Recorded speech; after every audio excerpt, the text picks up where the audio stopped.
Hello and welcome to the Jacksonville Jaguars Insider Podcast. My name is John Shipley. I am your host and beat reporter, and I've been your beat reporter covering the Jacksonville Jaguars for On SI every single day since August 2019, and we are continuing to move forward through another offseason together. As always, you can find our 100% free 24/7 boots on the ground coverage of the Jacksonville Jaguars every single day when you follow us on social media such as Facebook and Twitter at Jaguars on SI. You can also find us at www.si.com/NFL/Jaguars. All right, folks, in today's episode, we are going to talk about three under-the-radar Jaguars players to watch heading into the 2025 season and 2025 training camp. I guess I would say, a caveat would be that this is, of course, before training camp. A lot can change between now and the end of training camp when the Jaguars trim down their roster to 53 players. But I am going to try to keep this focus, on players who I currently think and project to make the 53-man roster.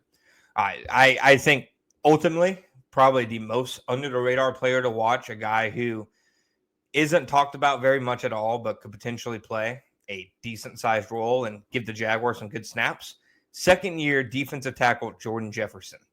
Mason Smith's teammate at LSU, Jordan Jefferson, was drafted 2 rounds later, and a lot of the talk when it comes to the young defensive tackles was obviously around Smith. He was a second-round pick, a high ceiling.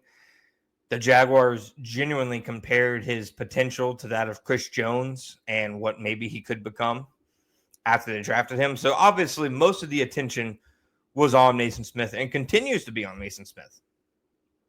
I think that's only fair. Smith is a big piece of what the Jaguars are going to do moving forward. But I think Jordan Jefferson deserves some attention as well. I really think as the year went on, you saw some positive things from Jordan Jefferson. He does a really good job of just, extending on blockers and shedding. He's nasty in the run game. He plays with some physicality, has the size and strength. He put a lot of, in my opinion, impressive flashes as a run defender on tape last year as a one technique. Now, you imagine their defense, they're going to ask, both him, Mason Smith, Eric Armstead, Tyler Lacey, Devon Hamilton to play a little bit of both positions, the 1 and the 3 technique. But I think Jordan Jefferson could be a solid backup nose tackle to Devon Hamilton, and potentially even down the road with another couple, years of development, if he takes steps forward, maybe even a starting nose tackle. He put enough on tape last year, in my opinion, for him to be a guy you should be excited about when it comes to knowing that, okay, there's a brand new scheme in place. They're going to ask their defensive tackles to attack much more. That's at least the impression I've gotten and what I've seen. He's somebody who, they've liked him inside the building dating back to last year because of the worker he is.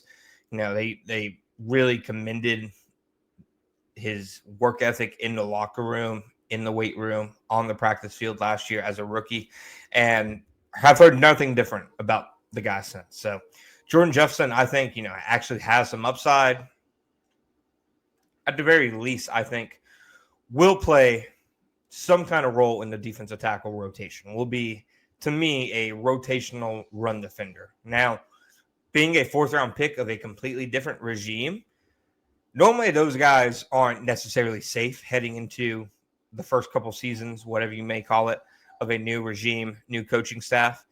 But I think as long as Jordan Jefferson doesn't just completely nosedive during training camp, which I wouldn't anticipate, I think he's going to have a spot on the roster. I think that he is somebody who the new staff really could kind of latch onto as a guy to develop and see what he can become in the next couple of years.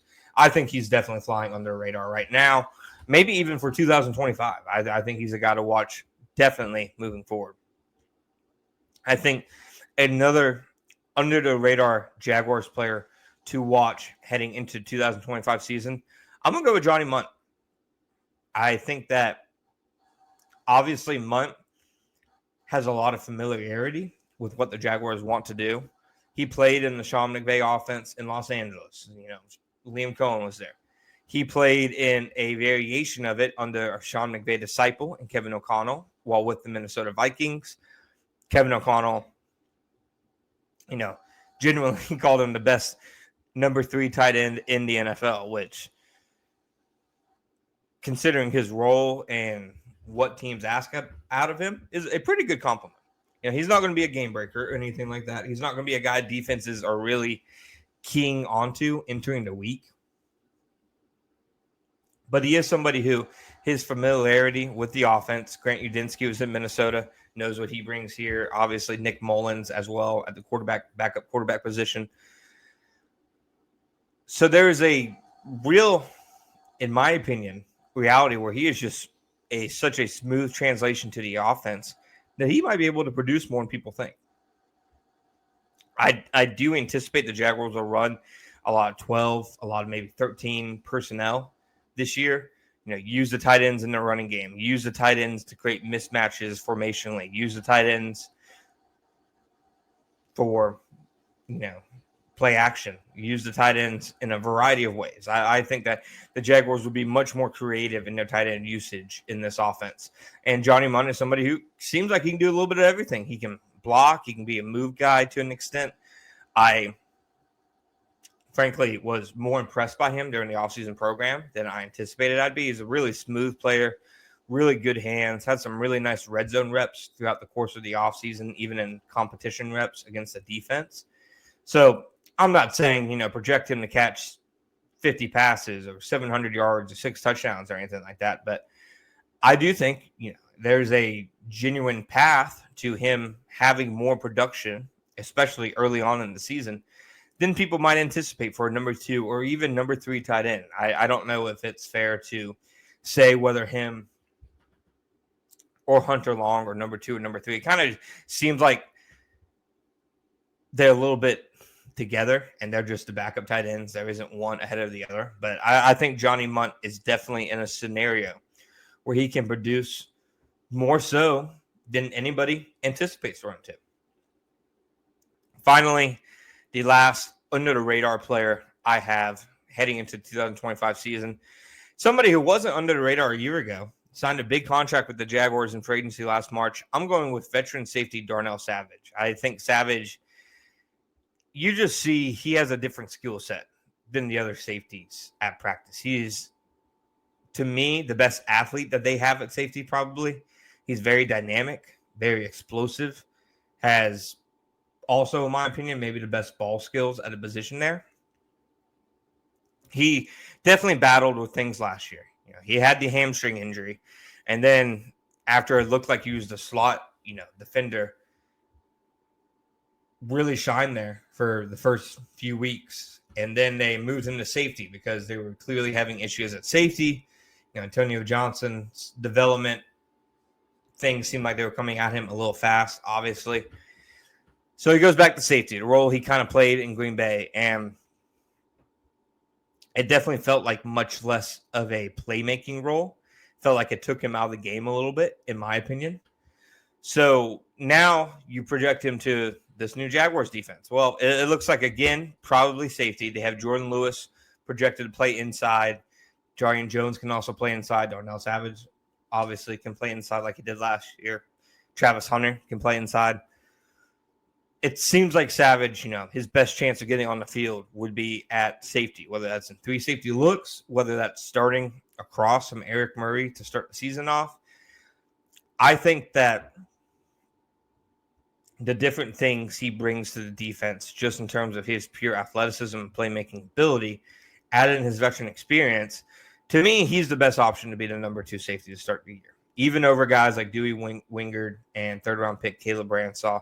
I think in terms of complementing skill sets for Eric Murray, who is, obviously locked into a starting role in the defense, I think Savage has a very complementary skill set to him. Murray is a very sound tackler. He's very good in communication. He's very good technique-wise. He can drop down, but he isn't the fastest defensive back they're going to have on the field.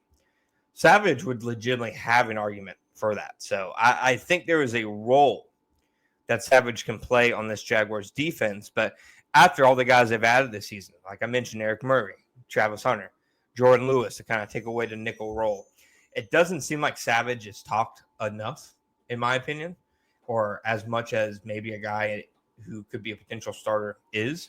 But I think this could be a big season for Darnell Savage as the Jaguars adjust to that new defensive scheme. Thank you guys for listening to today's episode of the Jacksonville Jaguars Insider Podcast. My name is John Shipley. Please make sure you follow, like, and subscribe on Spotify, Apple Podcasts, and all other podcast platforms. And you can also find us on our YouTube channel at Sports Videos on SI.